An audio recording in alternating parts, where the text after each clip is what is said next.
ఈరోజు అంబటి రాంబాబు గారిని జైల్లో పెట్టిన సందర్భంగా ఆయనతో రావడం జరిగింది.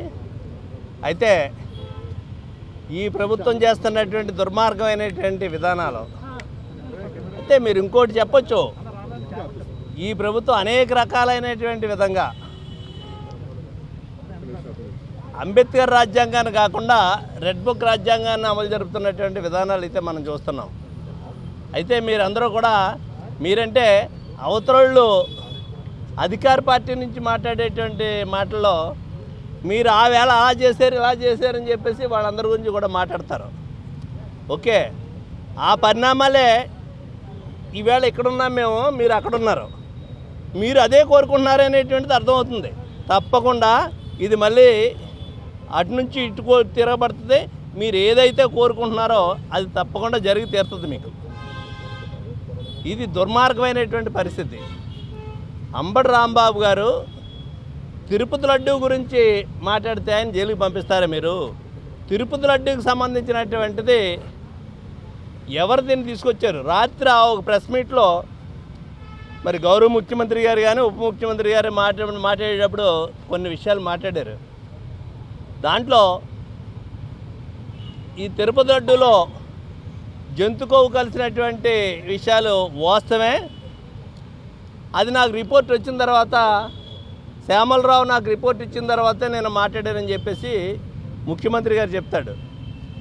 ముఖ్యమంత్రి గారికి ఈ సందర్భంగా నేను ఒకటే విజ్ఞప్తి చేస్తున్నా. విజ్ఞప్తి అనుకోవచ్చు, అది హెచ్చరిక అనుకోవచ్చు, తెలియపరుతున్నాను అనుకోవచ్చు. వెంకటేశ్వర స్వామి, ఆ తిరుమల వెంకటేశ్వర స్వామి నన్ను కాపాడాడు. 2003లో మైనంగాలో ఇది అలిపిరి సంఘటనలో అని చెప్పి చెప్తుంటారు. అలిపిరి సంఘటనలో మిమ్మల్ని కాపాడినటువంటి తిరుమలేశుడికి మీద ఈ రకమైనటువంటి ఆరోపణలు వస్తే, మీకు నిజంగా వెంకటేశ్వర స్వామి మీద చిత్తశుద్ధి అనేటువంటిది ఉంటే, ఇది మీకు రిపోర్ట్ వచ్చిన తర్వాత, మీరు ముఖ్యమంత్రిగా ఉన్నారు కాబట్టి మీకు రిపోర్ట్ వచ్చిన తర్వాత ఆ రిపోర్ట్ మీ దగ్గర పెట్టుకుని ఏ విధంగా చర్యలు తీసుకోవాలి, ఎవరిని జైలుకి పంపించాలి, ఎవరి మీద ఏ యాక్షన్ తీసుకోవాలనేటువంటిది మీరు తీసుకునేటువంటి అధికారం మీకుంది. ఒక ముఖ్యమంత్రిగా ఈ అవకాశం మీకుంది. దాన్ని రాజకీయం చేద్దామనేటువంటి ఉద్దేశం కాకపోతే, డేట్లు కూడా చెప్తున్నాను. జూన్ నెలలో ముఖ్యమంత్రి అయ్యారు, ఆగస్టులో మీరు ఒక మీటింగ్ పెట్టారు దీని గురించి. ఆగస్టు నెలలో ఎమ్మెల్యేలు అందరితోటి మీటింగ్ పెట్టి తిరుపతి వెంకటేశ్వర స్వామి ప్రసాదంలో ఇది కలిసింది అనేటువంటిది మీరు చెప్పారు, గుర్తుపెట్టుకోండి. అంటే ప్రచారం ఎవరికి కావాలి? ఈ దుర్మార్గమైనటువంటి ఆలోచన ఎవరికి చేశారు? వెంకటేశ్వర స్వామి మీద నిజమైనటువంటి భక్తి ఉంటే మన దగ్గర అధికారం ఉన్నప్పుడు ఆ అధికారాన్ని ఉపయోగించేయండి. కోట్లాది మంది భక్తులు మనోభావాలు దెబ్బతీసేటువంటి విధంగా ఇది దుర్మార్గమైనటువంటి విధానమైనటువంటిది ఆలోచన చేశారు మీరు. సరే, ఈవేళ ఏమైంది? రిపోర్ట్ వచ్చింది. రిపోర్ట్ వచ్చిన తర్వాత కూడా ఇంకా కొంతమంది మాట్లాడుతున్నారు. మీరు ఇచ్చినటువంటి మీ సంస్థల మీదే మీకు నమ్మకం లేదా? ఈ దేశంలో అత్యున్నతమైనటువంటి సంస్థల నుంచి వచ్చినటువంటి రిపోర్ట్, ల్యాబుల నుంచి వచ్చినటువంటి రిపోర్టు. ఆ రిపోర్టు ఏం చెప్తుంది? అటువంటి కల్తీ అనేటువంటి జరిగింది. వాళ్ళు చెప్పినటువంటి, నేను మళ్ళీ అనలేకపోతున్నాను, జంతుగోవులు ఈ కలిసి అనేటువంటిది తప్పు అనేటువంటిది ఆ రిపోర్టులు వచ్చింది. ఇప్పుడు ఏం సమాధానం చెప్తారు మీరు? ఏం మాట్లాడతారు మీరు? మాట్లాడటానికి ఏదోటి ఎలాగో మాట్లాడతారు, కానీ ఆత్మ అనేటువంటి తోటి ఉంటుంది. మీరు వెంకటేశ్వర స్వామిని రోజు కొలుస్తాం మనం అందరం కూడా. నేను కూడా వెంకటేశ్వర ప్రసాదం తింటేనే కానీ బయటకు రాను. అంటే నేనే కాదు, నాలాగా ఎంతోమంది ఈ దేశంలో ప్రపంచవ్యాప్తంగా. మరి మీరు అన్నటువంటి పదాలు వింటుంటేనే బాధ కలుగుతుంది. దీనికి ఆ కలియుగమైనటువంటి వెంకటేశ్వర స్వామి దీనికి ఎవరికి ఏ రకమైనటువంటి పనిష్మెంట్ ఇవ్వాలనేటువంటిది ఇస్తాడనేటువంటిది తెలియపరుస్తూ, నిన్న రాంబాబు గారు దాని మీదే ఫ్లెక్సీలు పెడుతున్నారు అని చెప్పేసి అడిగితే, దాన్ని ఆయన కొట్టడానికి వచ్చి ఆయన కారు ఆపితే ఆయన ఆ బాధలో మాట్లాడినటువంటి మాటలు మాట్లాడి ఉండొచ్చు. మీ దగ్గర ఉన్నటువంటి అనుకూలమైనటువంటి మీడియాల ద్వారా దాన్ని పదే చూపించి ముఖ్యమంత్రి గారిని తిట్టారని చెప్పేసి దాని గురించి చెప్తున్నటువంటి విషయాలు, ఇది దుర్మార్గమైనటువంటి విషయం. ఇంటికి వెళ్ళిన తర్వాత ఇంటికాడ వెంబడించి 5 గంటలు జరిగింది ఈ దమనకాండ. ఆయన లోపల ఉన్నాడు, వీళ్ళు ఉన్నారు, పోలీసు వాళ్ళు ఉన్నారు. ఇంత దుర్మార్గం. ఆ పోలీసులు ప్రేక్షక పాత్ర వహిస్తున్నారా? అధికారం ఈవేళ శాశ్వతం కాదు ఎవరికైనా. ఈవేళ మనకు అధికారం ఉండొచ్చు, రేపు ఇంకోళ్ళకి అధికారం ఉండొచ్చు. అధికారులు మాత్రం శాశ్వతం. ఆ అధికారులు మాత్రం వాళ్ళ బాధ్యతలు వాళ్ళు సక్రమంగా నిర్వహించవలసినటువంటి అవసరం అయితే ఉంది. అలా కాకుండా వీళ్ళు చేయవలసిందంతా చేసిన తర్వాత 10:30కే రాంబాబు గారిని అరెస్ట్ చేసి లోపల స్టేషన్కి తీసుకెళ్లారు. మీరు ఆ పని ముందు ఎందుకు చేయలేదు?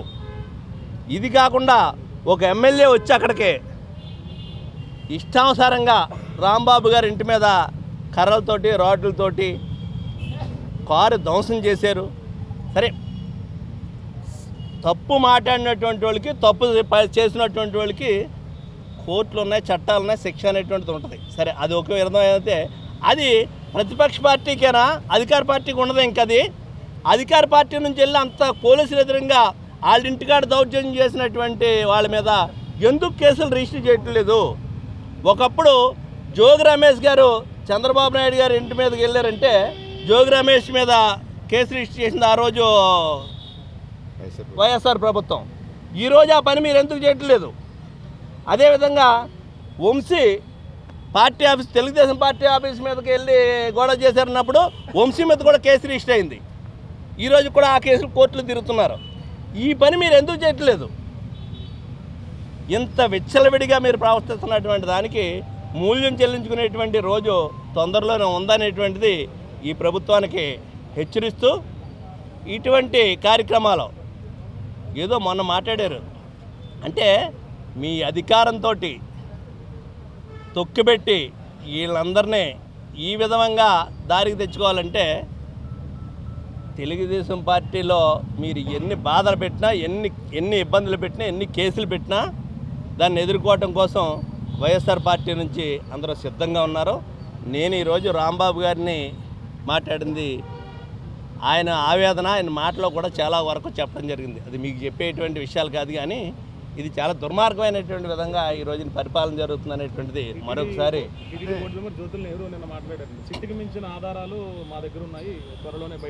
పెట్టమనండి. వద్దన్నారా? ఇప్పుడు సిట్టుకు మించినటువంటి ఆధారాలు, సిట్టుకు మించినటువంటి ఒక పరిశీలన చేయటానికి ఒక సంస్థ అనేటువంటిది సిట్టు ఎవరిచ్చారు? ప్రభుత్వమే కదా సిట్టుకి ఇచ్చింది. దానికి మించినటువంటి ఆధారాలు అంటే ఇంకా పైనుంచి తీసుకురావాలి. ఆ వెంకటేశ్వర స్వామి ఇవ్వాలి దానికి మించినటువంటి ఆధారాలు ఏమైనా ఉంటేనే. సిబిఐ కాదు, సిబిఐ ఎంక్వైరీ చేసి రిపోర్ట్ ఇస్తే అది సిట్టు కోర్టులో ప్రవేశపెట్టింది.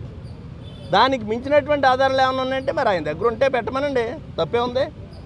ఇప్పుడు దాకా ఎందుకు పెట్టలేదు? కూడా మిగతా కాపు నాయకుల మీద దాడి చేసే అవకాశం మీరు మాట్లాడారు. రేపు మరిన్ని ముఖ్యమైన కాపు నాయకులు, వైసీపీ నేతల మీద కూడా దాడి చేసే అవకాశం ఉందంటున్నారు కదా. జరిగితే జరగవచ్చు. ఒక టార్గెట్ పెట్టుకుని చేస్తున్నటువంటి విధానం ఇది. కొంతమందిని కావాలని చేస్తున్నటువంటి విధానం ఇది. ఆ రెడ్ బుక్లో రాసుకున్నటువంటి దాంట్లో ఎవరి పేర్లు ఉంటే వాళ్ళ మీద జరుగుతున్నటువంటి అంటే కాపుల మీద దాడి కింద మాట్లాడారని చెప్పేసి కాపుల మీద దాడి కింద అనేటువంటిది వాళ్ళ అవసరం కోసం వాళ్ళు మాట్లాడుతున్నారు తప్పితే కాపుల మీద దాడి కింద మాట్లాడలేదు. నేను కాపుల్లో వాయిస్ ఉన్న వాళ్ళ మీద మాట్లాడుతున్నారో, ఈ ప్రభుత్వాన్ని వ్యతిరేకించే వాళ్ళ మీద మాట్లాడుతున్నారు అనేటువంటి చెప్పాను. ఆ వేళ రంగా గారిని చంపేసినటువంటి ఇది తెలుగుదేశం పార్టీ అధికారంలో ఉండగానే రంగా గారిని వచ్చేసారు. ఆ రంగా అనేటువంటి వ్యక్తి చనిపోకపోతే ఎంతో కాలంగా ఎదురు చూస్తున్నటువంటి మా కోరిక నెరవేరుది. ఈ రాష్ట్రానికి ముఖ్యమంత్రి అయ్యి ఉండేవాడు రంగా అనేటువంటి వ్యక్తి. అది ముందే గ్రహించినటువంటి వాళ్ళు ఆయన మట్టుపెట్టారు. ఇది కాపుల మీద దాడా, ఇంకొకరి మీద దాడా అనేటువంటిది మీరు ఎలా తీసుకున్నా నాకేం అభ్యంతరం లేదు. కానీ జరిగినటువంటి విధానాన్ని మాత్రం ఈ రాష్ట్ర చరిత్రలో ఎప్పుడు మర్చిపోలేరు రంగా గారు హత్య అనేటువంటి దాన్ని. అది ఎవరు చేశారు, ఎందుకు చేశారు, ఎలా చేశారు అనేటువంటిది అప్పుడు జనరేషన్ గుర్తుంటే వాళ్ళు మళ్ళీ పిల్లలకు చెప్తున్నారు. ఆ పిల్లలకు చెప్తున్నారు. 40 సంవత్సరాలు అయిపోయినా ఈ రోజున రంగాన్ని ఆరాధ్యదయంగా చూస్తున్నారంటే ఆ రోజు జరిగినటువంటి సంఘటనలు అలా చెప్తుంటారు. ఈ సృష్టి ఉన్నంతకాలం కూడా రంగా అనేటువంటి హత్య ఎలా జరిగింది, ఎవరు చేశారు అనేటువంటిది ఎప్పుడూ వెనకాల వాళ్ళకి చెప్తూనే ఉంటారు. దాంట్లో ఏ విధమైనటువంటి అనుమానం లేదు. వైసీపీ పోరాటం ఎలా ఉండబోతుంది? వరుస దాడులు కానివచ్చు, కేసులు తిరిగి రివర్స్లో పెట్టడం కానివచ్చు, తిరిగి మళ్ళీ జోగి రమేష్ మీద, అంబటరాంబాబు మీద కేసులు నమోదవుతున్నాయి. ఇక్కడ కాకినాడలో నమోదైంది, ఇక్కడ రాజమండ్రి కలెక్టరేట్లో నమోదైంది, ఎస్పీ ఆఫీస్లో నమోదైంది. ఎలా ఉంటుంది? ఎలాగనేటువంటిది వాళ్ళు ఎన్ని రకాల కేసులు పెట్టినా ఎదుర్కోవడానికి సిద్ధంగా ఉన్నాం. ఈ దుర్మార్గమైనటువంటి పరిపాలనని ప్రజలు గమనిస్తున్నారు. ఎందుకంటే నష్టపోయింది వాళ్ళ ఇంటి మీదకి వెళ్ళి దాడి చేస్తే వాళ్ళ మీద కేసు పెట్టాం.